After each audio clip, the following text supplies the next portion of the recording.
One of the things that people get mixed up in all these conversations about submission and marriage and things like that, this whole conversation I've heard about whether it's okay for a man to cheat or not.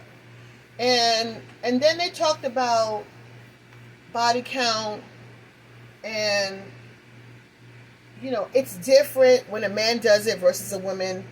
I just want to put it on record that in the Christian faith, that is not true. So I'm not talking about pastors and deacons, what they practice. I'm talking about what they preach. And the message that is preached to all Christians, whether you're male or female, is that having sex outside of marriage is wrong.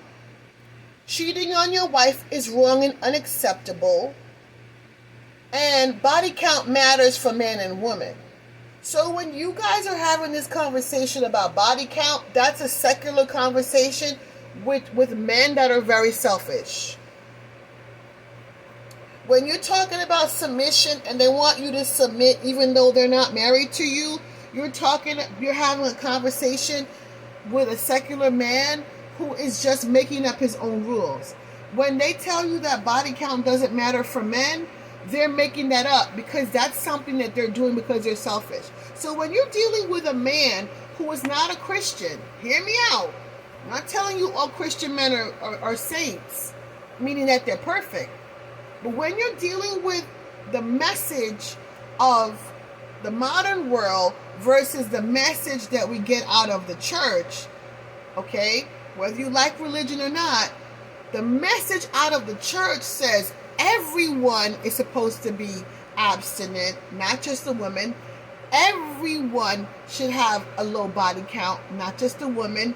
Everyone should be faithful to their spouses. So I want this to be clear. A lot of people are talking about ideas and beliefs that came from the Christian world, and they're twisting them to serve their own needs. So they're taking submission and saying, you know what? I want to be in control of women that I date or that I'm in a relationship with, even though I'm not her husband. I want to be in control of the situation. So I like this idea of submission. So I'm going to ask her to submit to me.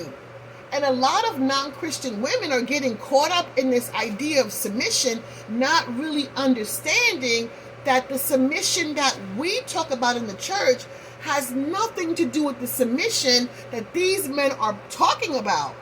Their submission is self-serving.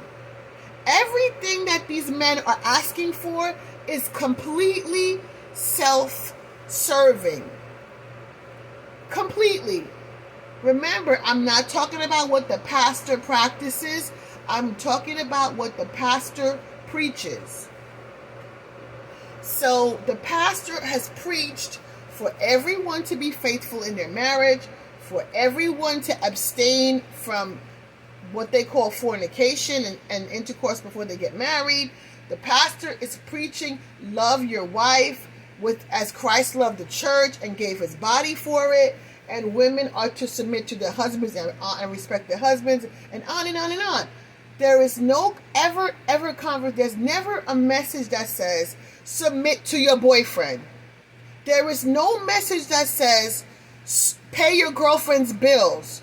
Why? Because the things that will cause you to pay your girlfriend's bills, the things that will cause you to submit to your your boyfriend, only happens in the context of a marriage. So there's no reason for these secular modern men outside of Christianity to be demanding submission from women that have nothing to do with the church. Now you could say we can practice that if we want to, and you can. But I want you to understand, they're not practicing it properly. They are not. And I want you to know one thing.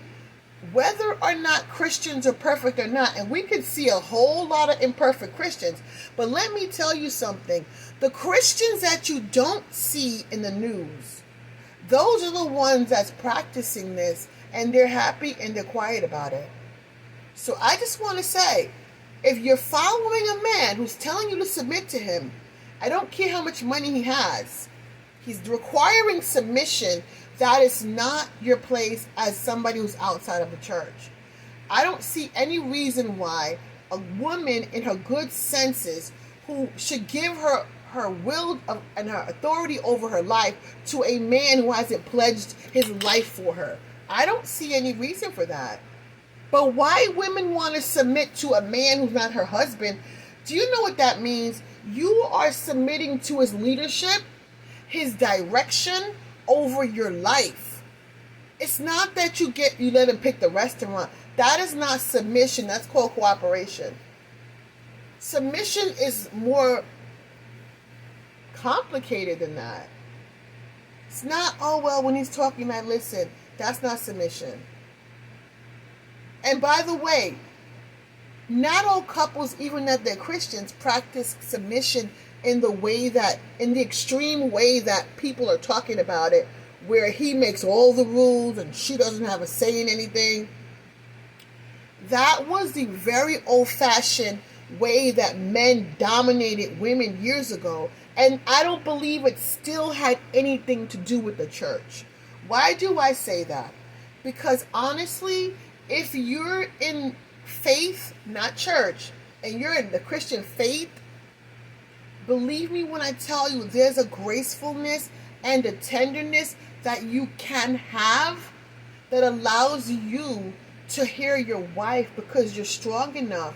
You're not going to fall apart if she gives you a different opinion, because you have a whole lot of resources accessible to you through your spirituality. And there is a spirituality in Christianity, believe me when I tell you. And so you're not going to be afraid to hear from her. Those men who dominated their wives were not Christian. They were just old-fashioned men controlling the household. That has nothing to do with Christianity. So to me, if you're not a Christian, I don't know why you would go, and you're not married to anybody, why would you go full throttle submitting to a man that's not even your husband? I don't get it. That's not something you should be doing. You run your life until someone decides to give his life for you, meaning he's going to commit to you for life, and then you in turn choose to say, well, I'm going to submit to his authority because he's leadership and I love it. I just sit back and relax. He told us where we're going on vacation. He asked me where I wanted to go. I told him. He decided that's where we wanted to go. He said we're relocating to Florida. I like the idea. He told me the plan. Okay? And you can see that he has some kind of vision because he is in prayer. Understand that? When you're a Christian, you are supposed to be in prayer. You're supposed to get understanding.